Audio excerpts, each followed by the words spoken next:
Welcome to the Medical Manners Podcast, where I give healthcare providers simple tips for ways they can transform the way they connect with their patients and colleagues. Connecting with patients isn't some secret sauce that some of us have and others don't. They're just skills, implemented consistently over time. If you want to transform your medical practice, you're in the right place. I am Katie Wyatt, your host. This episode is sponsored by the Connect Better audio course. This course is for healthcare providers who want to drastically improve their patient satisfaction or Press Ganey scores. Each week for 6 weeks, you will listen to a 5 to 10 minute audio training. Then throughout the week, your job is to implement the skills you're taught in every patient encounter. You'll be amazed at how much your score can improve in such a short amount of time. Go to medicalmanners.com and use the code PODCAST for 10% off the course. Today's podcast episode is an interview with me and Liz Florentino. And Liz reached out to me. She had an experience a couple years ago where she felt that she had experienced some medical malpractice. And she pursued a lawsuit and wanted to talk about that experience, what made her want to pursue a medical malpractice lawsuit claim, and her experience through that. So I preface this conversation by the fact that I am not a lawyer. I have no law training, but I do think it's important for medical providers to hear from someone who wanted to sue a medical provider. It's important for us to hear why they wanted to do it and what's important to them as a patient in this process. So I hope that you can understand where this conversation comes from and that we can learn from it and try to do and be a little bit better. Liz, welcome to the podcast. I am grateful to have you here with me today.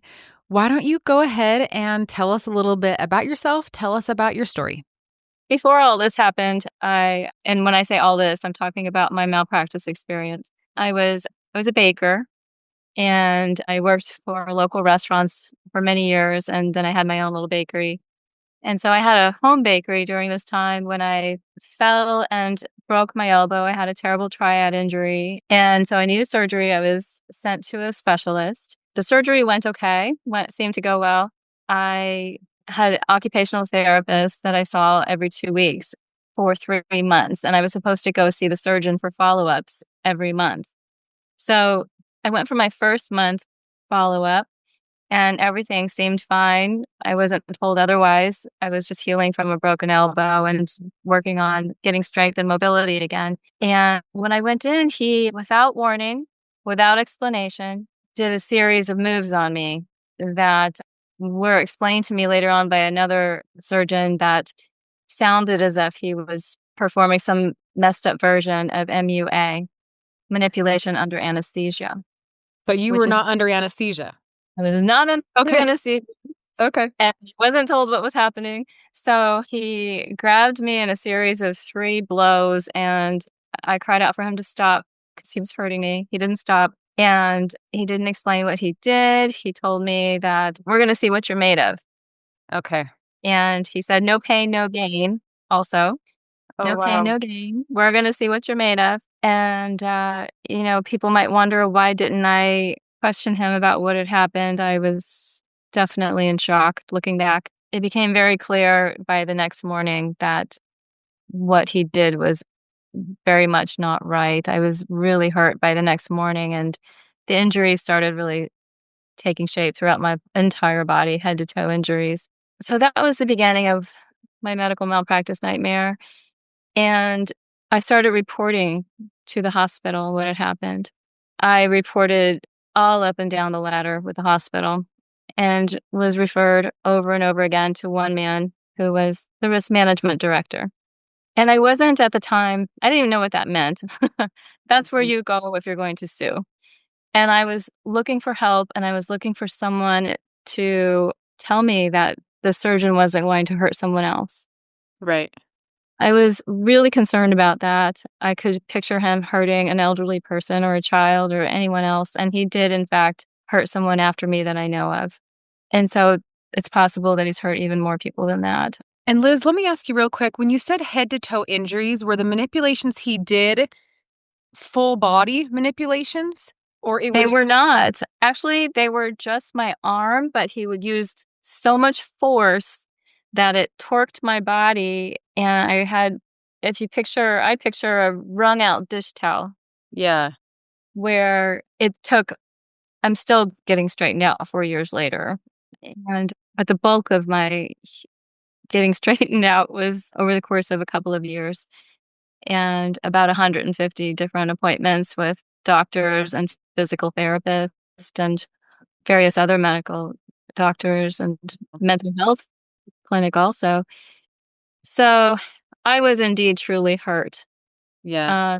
I was disabled. I couldn't work. I lost my home. I lost my mind to the injustice of it. I lost. So when you're hurt like that by someone that you trust and you're so vulnerable, there's just so much trauma that occurs from that. And I kept reliving it over and over also. Mhm. Every aspect of my life was affected by what he did to me in those couple of minutes.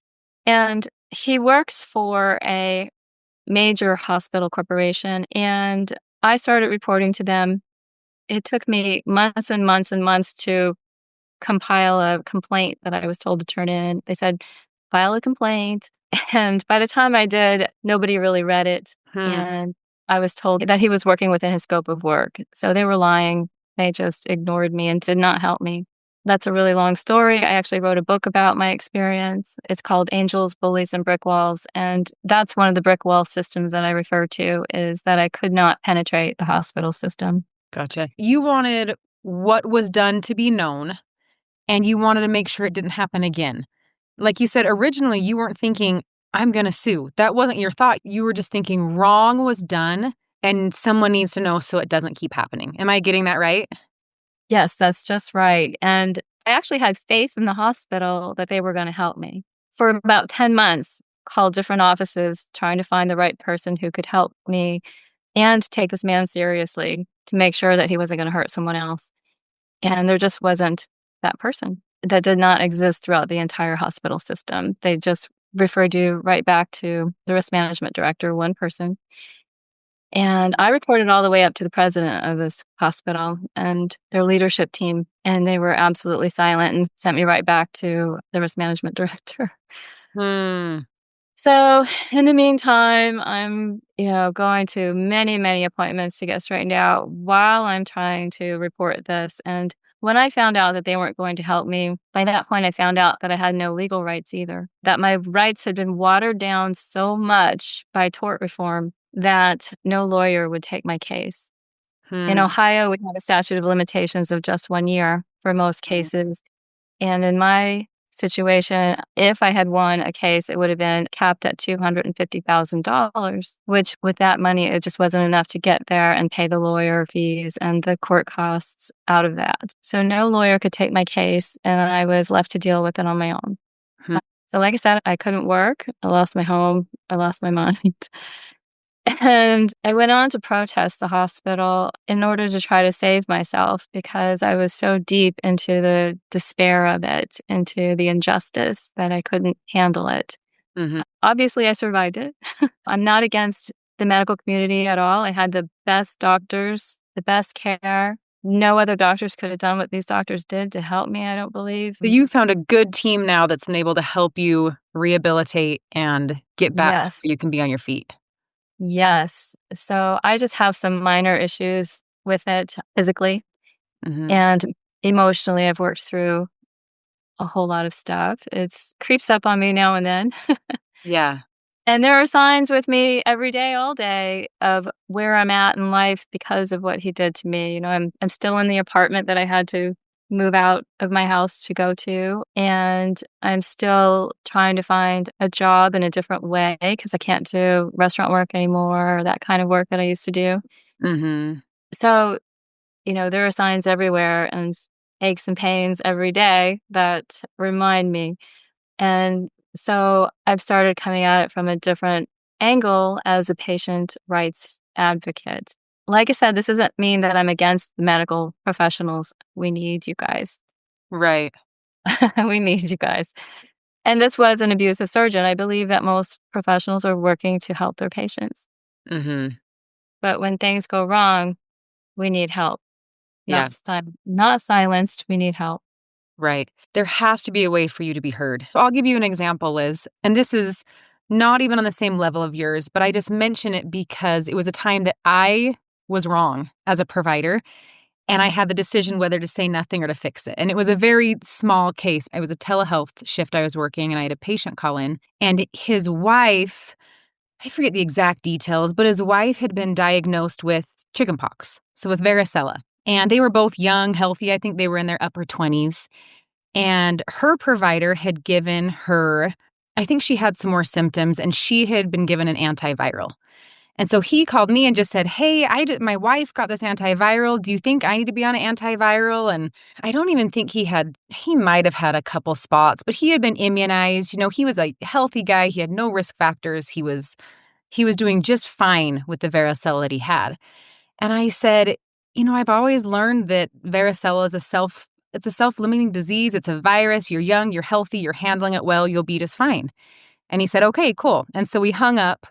And then I thought, man, why did they give his wife an antiviral? She's young and healthy too, So I got on Up to Date, which is like the medical Bible that has all of the up-to-date studies on it. And I started reading, and it does now recommend treating varicella even in adults who are doing well, because there's such a high risk of pneumonia after varicella in adults. And so I thought, oh, dang, I didn't tell him the right thing. And I thought I could just do nothing because he's 3 days into this. He's doing fine. He's not coughing. He's not short of breath. This guy's going to be just fine powering through this on his own. But I felt like I had told him the wrong thing, and I felt like I owed him that. And so I called him back on the phone and I said, hey, after I hung up with you, I just kind of got reading about this and I stand corrected. Really, the guidance now is that, an adult with known varicella, we treat with an antiviral. Anyways, he was totally cool with it. He was like, thank you so much for calling me. And I actually can't remember if he decided to take the antiviral or not. He and I had a conversation about pros and cons. And I can't remember what he decided, but I remember how good I felt getting off the phone, knowing that I had done right. I had corrected my error. And so I just feel like there has to be a way that you can be heard and the errors can be fixed, hopefully without lawsuit. Hopefully we can just be good people and like, okay, this was done that was wrong. Let's try to fix this. Let's try to make this right. Anyways, what are your thoughts? Definitely. It is a matter of treating people decently. And I'm sure that your patient was so happy that you called back and, just out of your kind heart, you actually called him back, took the time, and he could make his own decision as an adult of what he wanted to do.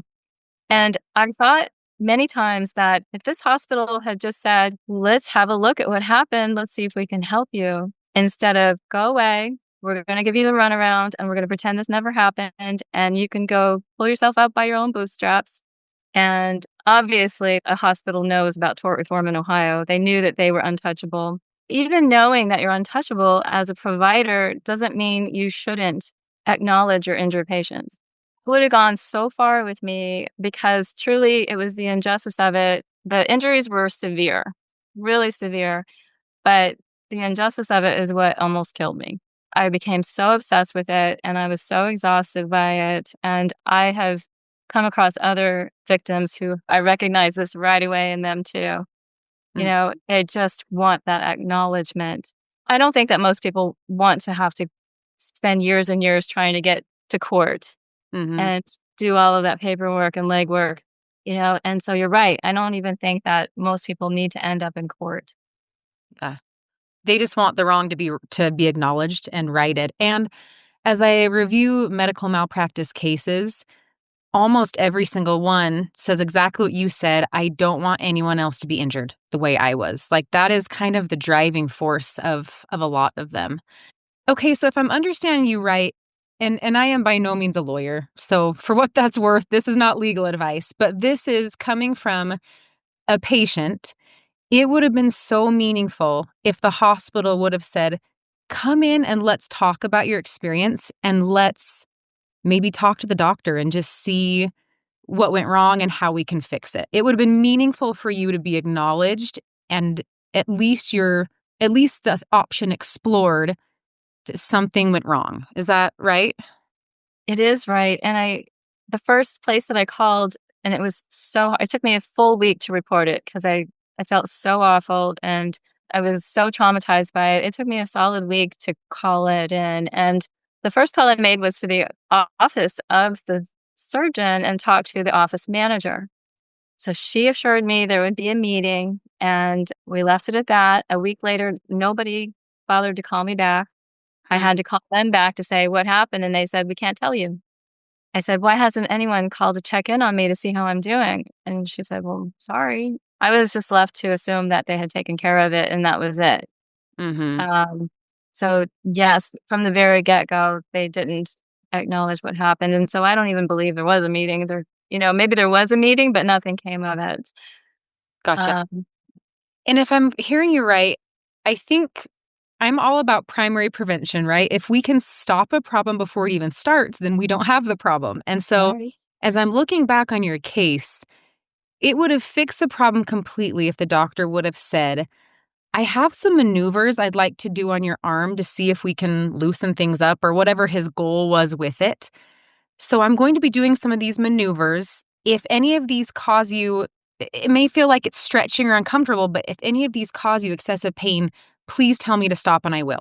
That would have solved the problem, right? Just that little bit of communication. yes, there was no, I guess you'd call it informed consent. There was no informed consent, no, you know, explaining what he was going to do. And so I tensed up, which didn't help with with the wreckage through my body. I tensed up and made, I'm sure, what he was doing twice as bad as if I had tried to relax doing it, which I couldn't have anyway. The force that he used on me was so inappropriate and unprofessional. And so I've never been in a car accident before, but I feel like maybe it's akin to That's what it felt like. whiplash, total whiplash from head to toe, you know? And I ended up with ulnar nerve entrapment on my whole entire right side, which was where I had the elbow surgery also. And on top of that, CRPS. So chronic regional pain syndrome on top of ulnar nerve entrapment, on top of healing from surgery from a broken elbow. It was unrelenting, excruciating pain for a very long time. It didn't have to be like that, but like I said, he was an abusive surgeon. Most surgeons or most doctors wouldn't do what he did, but a lot of doctors and surgeons don't fully explain what they're going to do or what they might do or what the options are. So that's very important. Communication with a patient is really key to preventing confusion and injuries. And a lot of things can be prevented just by communication, making sure that your patients know what's going to happen and what it might be like to have done to them. Yes. Well, and I'm thinking, you mentioned informed consent, and there's certain procedures we have to get an actual signed informed consent for, and there's certain that are not. So it sounds like this is one that did not need an actual signed informed consent, or he didn't get one. But I still think it's useful to almost treat anything you're going to do to the patient as if it's an informed consent, which means you explain what you're doing and what the possible benefits are of doing that and the possible risks. You might be sore for a couple weeks or whatever. And then you also explain the risk of doing nothing. So, or we could not do these maneuvers and you may take longer to heal. We may lose a little range of motion. I don't know. I don't know the exact maneuvers he was going for. But in my mind, that would have been helpful to almost treat it just like we do a normal informed consent. And then you, as an adult, can say, yeah, I think that is something that might be good for me. Let's go ahead and do it. Or, you know what? I really feel like I'm healing pretty well. I worry about the soreness or the injury that may come from this. Could we see what another 4 weeks of occupational therapy looks like and discuss it again next month, And you could have had that discussion with him. Yeah. There was no discussion. No discussion. Happened. It just... Oh, I'm so sorry, Liz. I wish we could go back in time and change what was done, but I love that you're willing to talk about it. So at least moving forward, we can do better as healthcare providers. Is there anything else that would have been meaningful to you as a patient that we can try to improve on as healthcare providers? After all of that, I started going to other doctors, of course, to get the care that I needed. And one of the first doctors that I saw was a surgeon, And he started off really well with me, was very kind, asked for permission to touch me, to examine me, and was really great bedside manners. And he's the person that I learned that I had CRPS from, Hmm. which I never heard of before. And he said, "You have CRPS. Look it up. You'll see all of your symptoms there online." Hmm. So I did, and what I saw there was that it's incurable, which my doctor actually has alleviated almost all of it in my body at this point, I want you to know. But I read that it was incurable, that its nickname is the suicide syndrome because it's so painful, that amputation is usually the cure because it's so Oh my painful. gosh. I saw horrible pictures. So this is what I'm seeing. I have all the symptoms of it, and it's spreading on to what's called mirroring, to my other hand. So anyway, please don't expect your patients to go to Dr. Google to find out their fate. And, Google is helpful for some things. So maybe even warn them, like, if you look this up, this is what you're going to see. But I believe that we can help you. I believe that we can alleviate these symptoms. Those are some scary images you're not going to want to see. But from him, I also went to a pain medicine doctor who was verifying that I had CRPS. And I asked him, I said, "How much do you know about CRPS?" And he said, "A lot." And then he left. And so truly the only place that I got information from was online. Hmm. And the symptoms were horrific. So it wasn't just the one doctor who sent me to Dr. Google, but also, this other doctor who knew so much, but he didn't tell me anything. Communication with your patients. Understand that we don't know what's happening. That's why we're coming to you. We need help. We're hurt. We're scared. We're in pain, a lot of things, and traumatized on top of that. Not always, but a malpractice patient would be Yeah. traumatized. And there's a lot going on there. Yeah. So show your compassion. Doesn't Yeah. take long. I don't expect you to spend, an extra hour with me, but within your appointment, just a little extra encouragement and communication would be really helpful. Yes. Well, and when you Google things, you're always going to die or or be there's this huge spectrum on so many conditions that yeah, it would have been really helpful if they said this can manifest in a broad spectrum sort of way. Typically the way we see it is, A, B, and C. And maybe giving you a little bit of hope where, we've seen it like this and we've found that these things can be helpful. So, yeah, communicating, educating, and then providing a little bit of hope and not just go Google Yes. it and figure it out. It's so interesting. I interviewed on this podcast a guy named Dan DeKester, and Dan in his 20 somethings had testicular cancer. And he's a super smart, well-educated guy. But when I asked him what healthcare providers could do better, he said all my healthcare providers were good about asking me if I had any questions. But he said, I honestly did not know what questions to even ask. I'd never experienced cancer. I'd never experienced testicular cancer. And so he said, I really wish they would have kind of guided me through, like, what questions should I even have? These are some things you might need to look for. These are some things you might experience. If you do, it's totally normal. These are things you may experience. If you do, call us back because we don't want to see those. And so that was his advice that I thought was really good advice, is not just saying, do you have any questions for me? But especially with a new diagnosis like yours or like his, kind of guiding our patients through those questions. That's so true, and I actually written that down, but I didn't talk about it. But so I'm with him. Tell us what questions we don't know. We don't know what we don't know, and definitely you're our guide.